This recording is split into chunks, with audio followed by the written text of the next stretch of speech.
It is Sunday. Welcome back, guys. Happy Sunday. Happy Sunday. You know what? I really need to come up with some type of intro song at this point because I'm a little tired of keep saying Happy Sunday, Happy Sunday, Happy Sunday. I think I need a song. Y'all give me some ideas. How can I start off the videos? Okay. At the beginning of this month, I had the opportunity to attend a women's event that was hosted by a dear friend of mine, Amber Reed. And first, I just want to pause and give her her flowers. I have known Amber since we were teenagers. We grew up in the same church, and our relationship, our paths have matured and grown, and we have grown a friendship. And it has come in a time where it was definitely needed, and I'm grateful that we have been able to just grow together in this season of life. But she has been doing amazing things. She has been sharing so much of her testimony with women and walking in the season of inspiring women and helping women become her. So, to share her story, she decided to not wait for an opportunity, but to create an opportunity. So she hosted this event. And let me tell you something. I love when someone hosts an event or creates an opportunity and it's an experience. Like you walk in and the details are there. You can tell that it was very strategic, the love, the genuinity of it all. And it really hit home on how awesome you can see people working and navigating in their calling, and how much it truly inspired me. Surrender jar, I think my husband has it. It is a symbolic, sorry, thank you. It's a physical reminder of your spiritual decision. But it is symbolic saying to God that God, I trust you. So what you do is you can just get a little mason jar. I was going to decorate it, but and this is what I do kind of throughout the week. Anything that's worrying me, anything that's heavy on my heart, anything that I feel like God, I can't control it anyways, but it is transforming my mind throughout the day. It's making me not be able to, function. I write it on a piece of paper and I put it in here. What I do is I pray over it. And you can release it throughout the day. It's kind of like, okay, God, that's it. That's yours. I'm not going to worry about it anymore.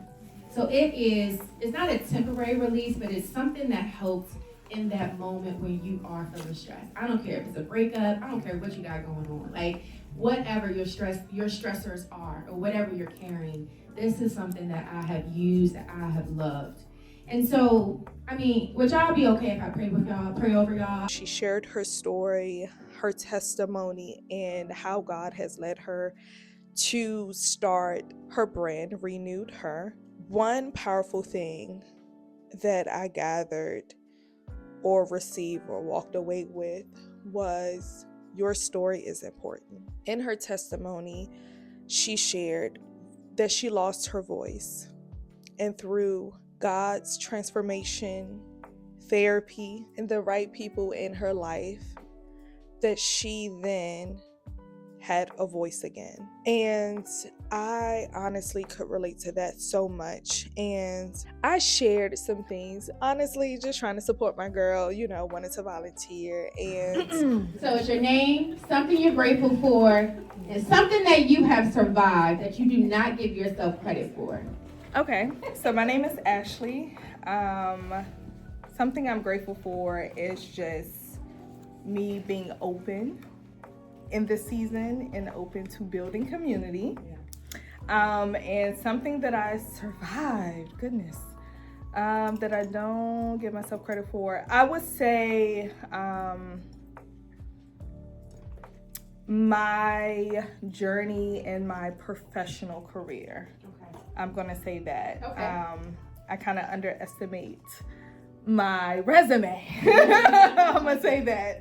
And so that is something I need to stop doing. And really step into and own the experience that I do have. So, and I survived a lot in my professional career. So I'm going to say that Okay. without going too deep. Well, can we honor that? After I shared, I realized that in that moment, I showed up in fear. I started off first, and in a true Ashley fashion, I had my guard up. I wanted to honestly just be supportive in the moment, but did not want to let anyone into a little bit of me beyond what they can see. And everyone else who went after me, they really kind of poured it out. And I was reflecting, and God was like, we showed up in fear again. I am still navigating fear. One thing that my pastor definitely talks about a lot is you never necessarily become fearless, but can learn to fear less. And I'm still learning how to fear less. And just by me acknowledging that I showed up in that moment in fear and understood that I did after I spoke, I kind of felt a little disappointed in myself. And ironically, I said disappointment, or I felt disappointed. In the icebreaker, in the exercise, she had us to write down a word or a statement or something that we wanted to throw away, that has been, affecting us in some kind of way, and wanted to release it and give it to God. And the word that I wrote down was disappointment. Full circle moment. I am experiencing a season of disappointment.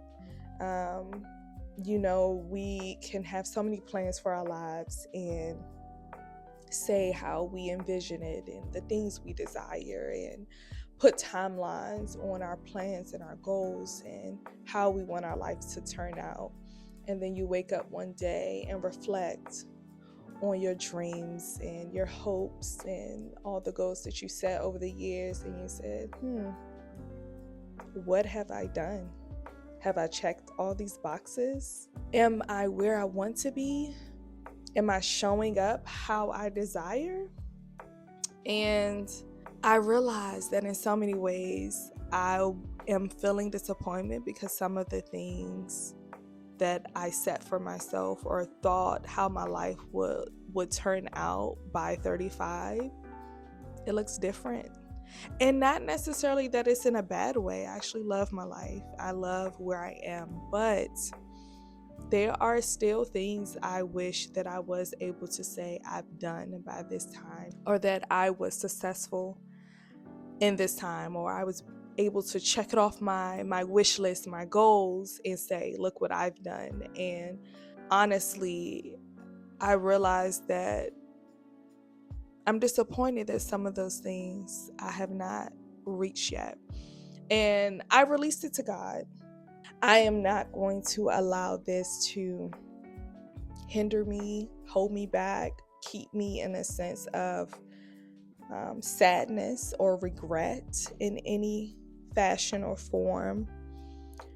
Because for one thing, we know for certain, we can plan our lives. We can plan how we want things to go, but there's no plan greater than God's.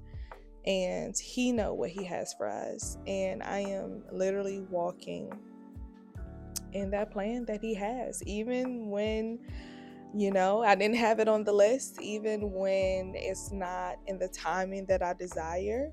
It's still His plan, and His plan and His thoughts and His ways are greater than I can ever imagine for myself. So that's something that I definitely learned and took away. But it was refreshing to see someone that do such an amazing event and to be bold, to tell her story, to be honest, to remove some of her layers, to share. And that's something that I'm still working on.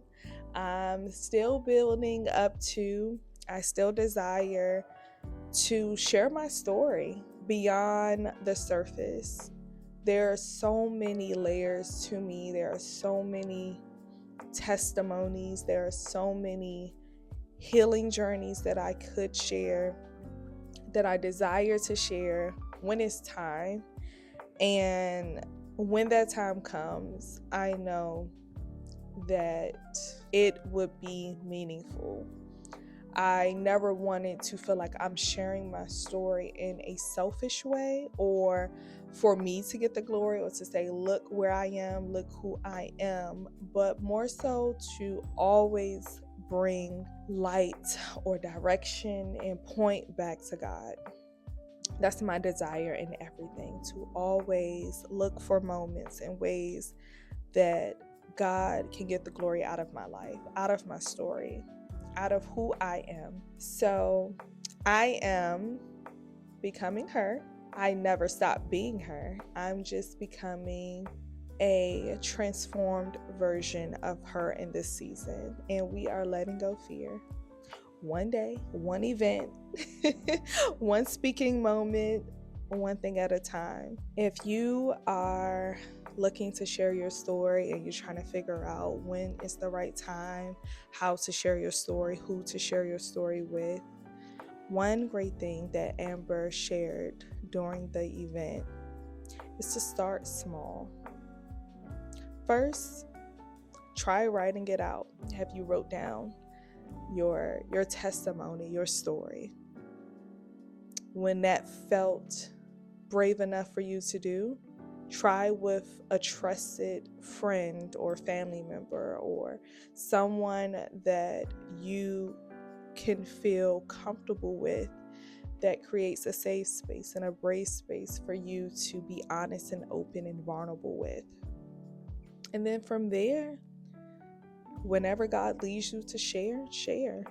It sounds scary even when saying it sometimes, because it is daunting to think of opening yourself up to people who have now access to a very intimate part of you. Healing journeys or things that you've been through that has brought you pain is tough to share, because for one, you don't want people to look at you differently. You don't want people to pity you or to have a shameful way of things that you might have done, or things that you might have been healed from, or to look at others depending on who's involved.